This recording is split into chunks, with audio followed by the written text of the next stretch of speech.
भागलपुर में आयोजित जन आक्रोश महिला सम्मेलन के दौरान महिला आरक्षण को लेकर सियासी बयानबाजी तेज हो गई।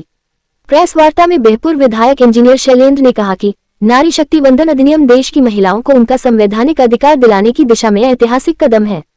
वक्ताओं ने कहा कि भारत सदियों से नारी शक्ति का पूजक रहा है, लेकिन राजनीति में महिलाओं की भागीदारी हमेशा सीमित रही। उन्होंने आरोप लगाया कि कांग्रेस और विपक्षी दलों ने वर्षों तक महिला सशक्तिकरण के नाम पर केवल राजनीति की, लेकिन संसद और विधानसभाओं में उचित प्रतिनिधित्व देने के लिए ठोस कदम नहीं उठाए।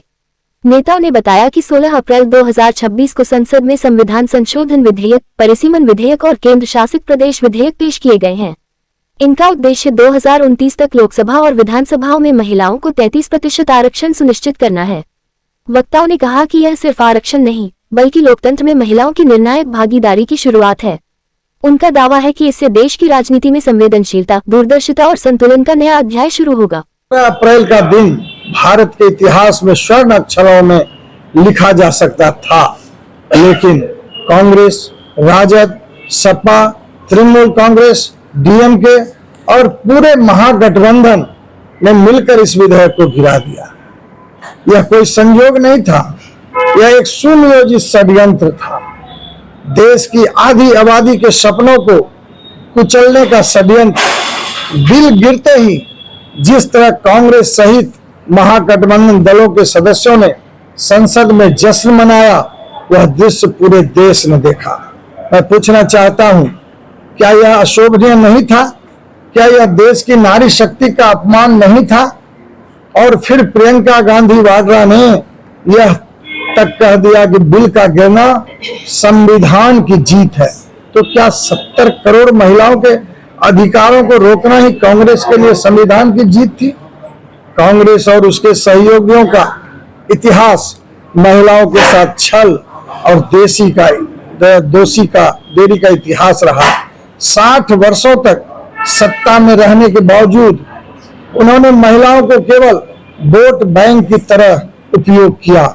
को जानकारी है कि विपक्षियों ने नारी शक्ति वंदन संशोधन अधिनियम के बिल को संसद में पारित होने से रोकने का काम किया और आज उसके आक्रोश में भागलपुर में बड़ी संख्या में महिलाओं ने जनाक्रोश सम्मेलन आयोजित किया है।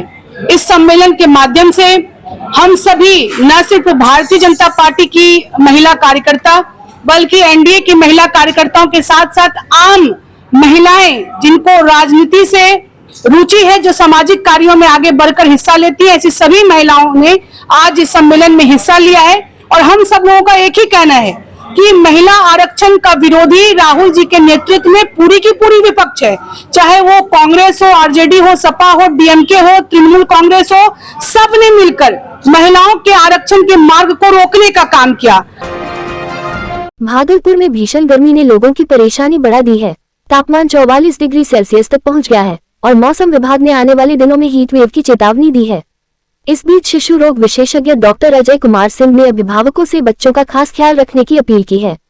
उन्होंने कहा कि तेज गर्मी का सबसे ज्यादा असर छोटे बच्चों और नवजातों पर पड़ता है, जिससे डिहाइड्रेशन और लू का खतरा बढ़ जाता है। डॉक्टरों की सलाह है कि बच्चों को पर्याप्त पानी, औज़, नारियल पानी और नींबू पानी देते रहें।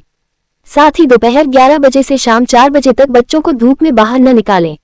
जरूरत पड़ने पर हल्के सूती कपड़े पहनाएं, सिर ढक कर रखें और बच्चों को ठंडे व हवादार माहौल में रखें। किसी भी तरह की तबीयत बिगड़ने पर तुरंत डॉक्टर से संपर्क करने की सलाह दी गई है। इस वेव का सबसे ज्यादा साक्षी हम लोग हैं, क्योंकि बच्चे आ जा रहे हैं बुखार लग के तब के, घर में ही लू लग जाती है, घर गर्म हो जाता है, घर तब जाता है। जैसे हम लोगों में पसीना का सिस्टम है कि पसीना छूट जाता है तो थोड़ा ठंडे हो जाते हैं, वो कूलिंग सिस्टम है, लेकिन बच्चों में वो जो स्वेट ग्लैंड है वो डेवलप नहीं रहता है। दोपहर में नहीं निकले, या तो सुबह निकले या शाम में निकले, तो नहीं तो कितना भी आप ढकेंगे उसको प्रोटेक्ट करेंगे तो नहीं होगा। छाता का प्रयोग करें और थोड़ा कपड़ा जरूर रहे ताकि उसको बचाव हो। और तीसरी बात कि यदि बच्चे पानी पीते हैं, जो ऐसे बच्चे, उसको बार बार पानी पिलाएं, चूँकि डिहाइड्रेशन होगा, डिहाइड्रेशन से शॉक होगा और भी कई समस्या आ सकती है। नाथनगर के रामचंद्रपुर नवटोली या दोगछी में 9 दिवसीय श्री श्री 108 विष्णु महायज्ञ का आयोजन किया जा रहा है। यह आयोजन 23 अप्रैल से शुरू हुआ और 1 मई तक चलेगा। यज्ञ के तीसरे दिन श्रद्धालुओं की काफी भीड़ उमड़ी। आसपास के दर्जनों गांव के लोग यज्ञ का धुआं लगाने पहुंचे। मेला समिति अध्यक्ष सुबोध मंडल ने बताया कि उत्तर प्रदेश से प्रवचनकर्ता रंजना और प्रीति आई है, जो शाम 7 बजे से लोगों को अपने प्रवचन से ज्ञानवर्धन करती है। वही छोटे छोटे बच्चों के लिए मिकी झूला, जंपिंग और बड़ों के लिए तारामाची, मौत का कुआं एवं अन्य कई झूलों से आकर्षण का केंद्र बना हुआ है। श्री श्री 108 विष्णु महायज्ञ है। यह 9 दिवसीय यज्ञ है जो दिनांक 23/4/2026 से 1/5/2026 तक रहेगा। विष्णु यज्ञ 23 तारीख से 1 तारीख तक।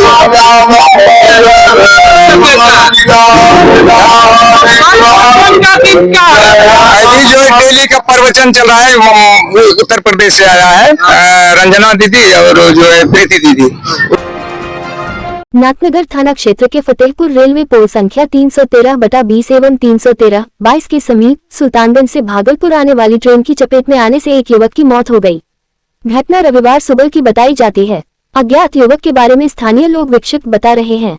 सूचना सुल्तानगंज कंट्रोल आरपीएफ को मिलने पर आरपीएफ पुलिस नाथनगर थाना पुलिस को सूचना दी गई। मौके पर नाथनगर की पुलिस पहुंची और बॉडी को पोस्टमार्टम के लिए भेज दिया गया। भागलपुर में एक दर्दनाक सड़क हादसे में राजमिस्त्री की मौत हो गई। मामला मधुसूदनपुर थाना क्षेत्र के नाव घाट का है, जहां काम पर जा रहे 56 वर्षीय मनोहर यादव को तेज रफ्तार बाइक ने पीछे से टक्कर मार दी। हादसे में गंभीर रूप से घायल मनोहर यादव को पहले निजी क्लिनिक ले जाया गया, फिर मायागंज अस्पताल रेफर किया गया, जहां इलाज के दौरान उसकी मौत हो गई। घटना के बाद बाइक चालक वाहन छोड़कर फरार हो गया, जबकि स्थानीय लोगों ने बाइक को पकड़कर पुलिस को सौंप दिया। मृतक भतौरिया के रहने वाले थे और अपने पीछे एक पुत्र व 6 पुत्रियों का परिवार छोड़ गए हैं। फिलहाल पुलिस बाइक को जब्त कर मामले की जांच में जुटी हुई है।